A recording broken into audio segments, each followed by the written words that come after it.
Allez, c'est parti. Bonjour à tous. Ouais. Michel. J'ai un épi là. Donc c'est... Bon, mais ça va. Ah putain, l'épi. C'était pas un temps pour jouer au boule, mais par contre, pour aller aux asperges, en ce moment, elles doivent sortir, non? Ben, les asperges sortent. Ouais. Mais. Ça te plaît, toi, l'omelette roulée d'asperges? C'est pas mal ça. Ouais. Ouais, c'est pas désagréable. Bon, pas de soucis. Mais les fines asperges, pas les grosses. Non, mais les grosses, tu te les roules ailleurs. Non, les grosses, je les aime pas. Les grosses italiennes à la blanche. Non, j'aime pas. J'aime les fines sauvages, moi. Ouais. Voilà, mais je les prends dans la bouche, je me sers pour manger. Comme ça. C'est pas comme toi, ce que tu fais avec les grosses. J'en mets 3-4 quand même, hein, avec une élastique. Ouais. Voilà. Bon, alors le CDV à la mêlée, la Coupe du Var à la mêlée. Donc là, les terrains, on a vu qu'il allait y avoir du beau temps. Ben, les terrains, et que le maire allait les préparer le central est prêt. Ouais. Puisqu'il a été ensemencé de graviers qui vont permettre de faire de très belles parties de pétanque, puisqu'on l'a essayé cet après-midi. Il est nickel, vraiment impeccable. Hein, vraiment, les pétanqueurs, vraiment, ils se régalaient là-dessus. Il y avait Buzz, il a fait des carreaux à tour de bras. Par contre, pour jouer à la longue, c'est un peu plus compliqué, c'est technique. Les inscriptions se terminent demain à 12 h. Combien d'inscrits là, de l'accro? Une douzaine? De l'accro, je crois qu'il y a une quinzaine d'équipes. Mais 14 équipes. C'est pile poil ou il y en a un ou deux qui attendent? Quand il y en a une ou deux qui attendent, ils sont en liste d'attente. Alors, juste il faut préciser que, en ce qui concerne les licences, demain, on peut les porter encore au comité, mais ils ne pourront pas jouer pour samedi. Donc, voilà. Donc, tous ceux qui veulent s'inscrire pour samedi, c'est pas la peine de mener. Si vous n'avez pas la licence, c'est cuit. Par contre, le secrétariat est ouvert l'après-midi, voilà, exceptionnellement pour les équipements. Voilà. Par contre, concernant les équipements, alors tous ceux qui ont commandé depuis un certain temps, pas les derniers jours, hein, depuis quelques temps auparavant, il y a des équipements qui sont préparés. Par contre, il y en a d'autres ceux qui nous commandent au dernier moment, si on peut satisfaire, on satisfait parce qu'on a un peu de stock, mais vraiment très peu, et le stock il est reparti. Donc on a refait partir les commandes, mais pour samedi, s'il y en a qui arrivent qui n'ont rien, ils ne pourront pas jouer, hein, ouais. Parce qu'il faut qu'ils jouent avec la tenue du club. Voilà. On ne peut pas se permettre d'avoir un gros stock. Il faut que ce soit homogène. Après, cette année, on ne peut pas, bon, effectivement, ouais, cette année, il y a beaucoup de nouveaux pour le moment, et donc on ne pouvait pas avoir... le stock de Decathlon. Il nous aurait fallu avoir un stock de 15 000 euros de stock, c'est pas possible, on ne peut pas. Donc on n'a ni la place, ni la valeur pour faire l'avance. Donc on fait des commandes à mesure. Et désolé, il y en a qui s'y prennent correctement à l'avance, il y en a d'autres qui vont... Il leur faut tout de suite, nous, c'est pas possible. Donc, alors pour ce concours, rendez-vous pour les bénévoles pour la préparation des jeux. Donc c'est vendredi le matin de la Saint-Valentin. À 8 h. Donc à 8 h, on se donne rendez-vous sur la place Jean Jaurès. Donc toute la journée, préparation des terrains, et le soir, gâter à maman. Voilà, si vous avez une maman. Alors, les féminines, en parlant de maman, les féminines, donc ben, finalement, elles ont une équipe pour le championnat de Var de Division 1. Ouais. Les parties des clubs, les rencontres se dérouleront le 22 et 23 février. Elles sont tombées dans le groupe 3. Alors avec Grimaud, Le Pradé et la Boule de la Noix. Qu'est-ce que c'est quoi la Boule de la Noix, tu connais?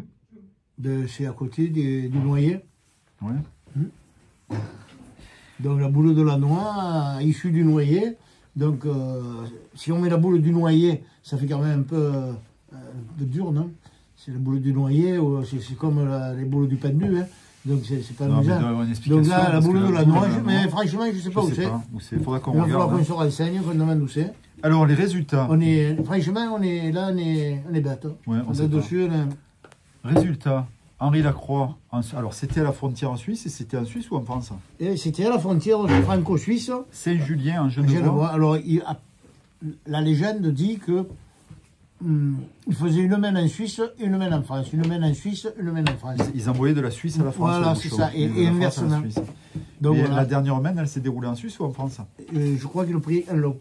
Il jouait le long de la frontière. Voilà, chaque fois, il demandait les papiers, non, parce que c'est pas l'espace Schengen, la Suisse. Oui, mais il demandait les papiers à chaque fois. Chaque semaine. Mais enfin, on s'en est sorti. Voilà. On a gagné. Et il a gagné.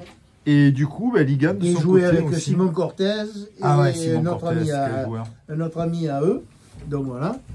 Et du coup, Ligan, il a gagné de son côté aussi le national de Cholet. J'ai passé la finale, il a démonté les boules. Après, il a fait 2-3 casquettes.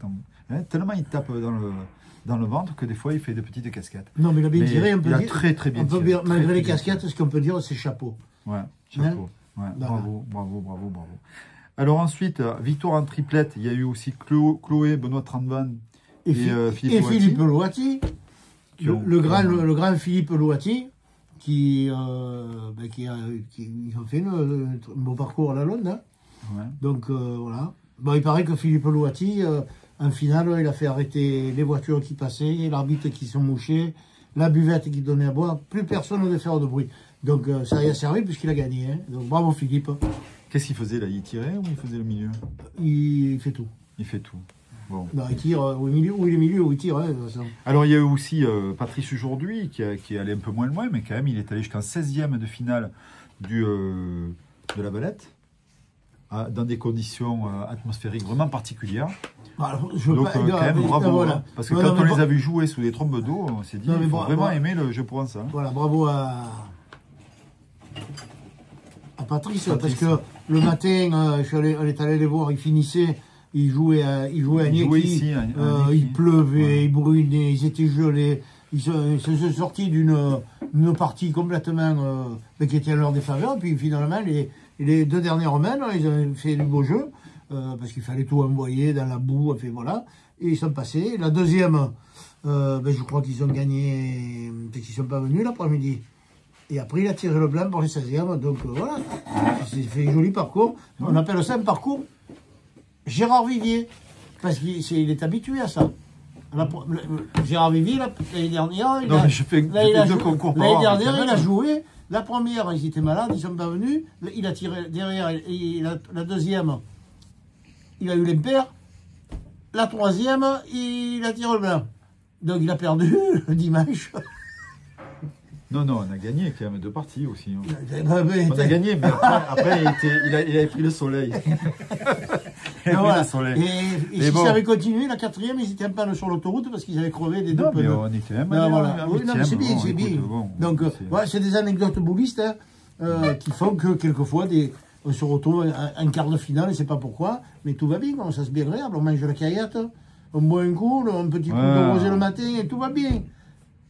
C'est pas bien comme ça. On a pris 5 billets, on s'est payé. Et c'est pas bien comme ça. Écoute, donc Patrice, bien bravo pour le parcours. Puis de toute façon, il faisait froid, il faisait humide. Et je sais que vous, l'eau, ça vous plaît pas. Voilà. Alors. Sauf dans le pastis. Ouais.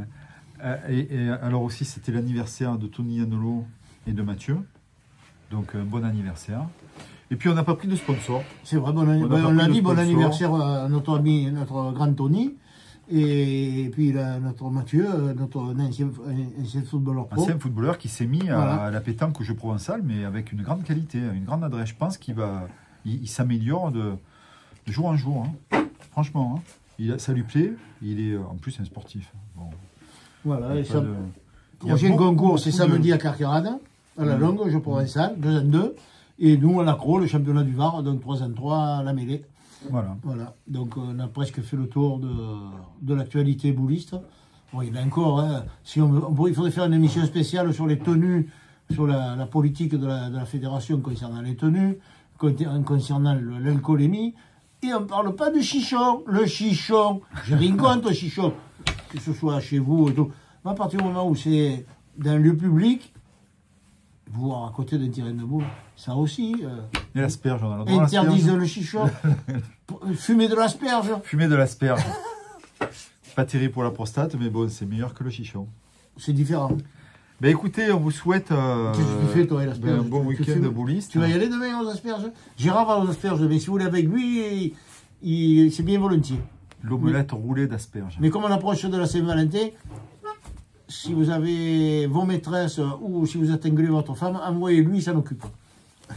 Bon, ben écoutez, sur ces belles paroles, on vous souhaite un bon week-end bouddhiste et à la semaine prochaine. Et un petit salut à mes amis Didier Miel et Sébastien Perret. Salut, salut.